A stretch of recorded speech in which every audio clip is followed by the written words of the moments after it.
Music director DJ Sanjeev Raj.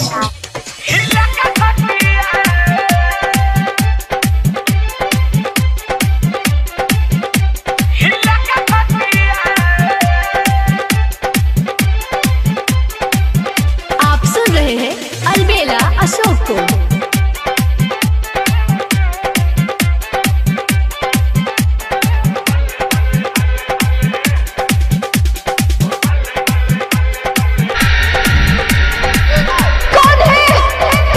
DJ Sanjeet राज।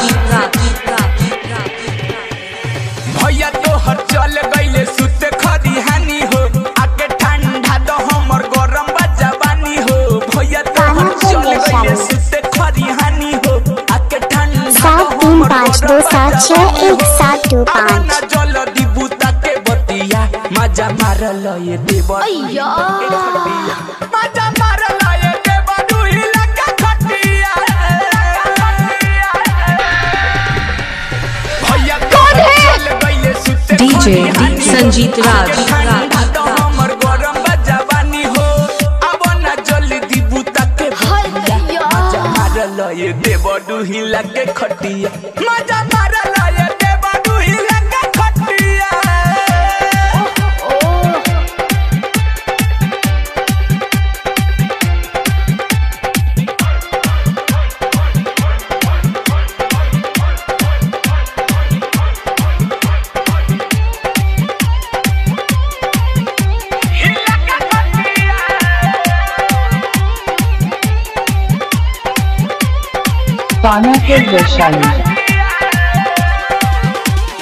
हमरा बाटे तोहरे जैसन मरद के तलाश हो, गरमी जवानी के तू कहीं दखलास हो। सैया से कुछ होके नहीं, सैया से कुछ होके नहीं, तोहरे बाटे आस हो।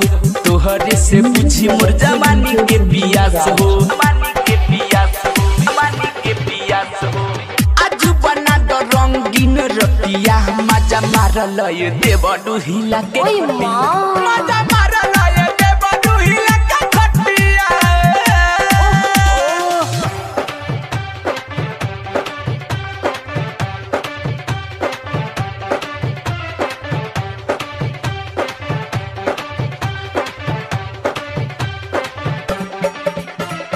डीजे सिनोर। कौन है? डीजे संजीत राज।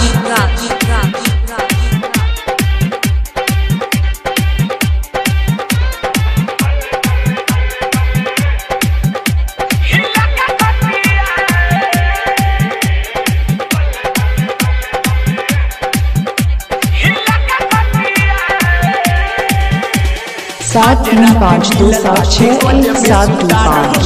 चित काहे पट के लूट ललहार हो, कबो नाही मिलल होई, कबो नाही मिलल होई चीज मजेदार हो।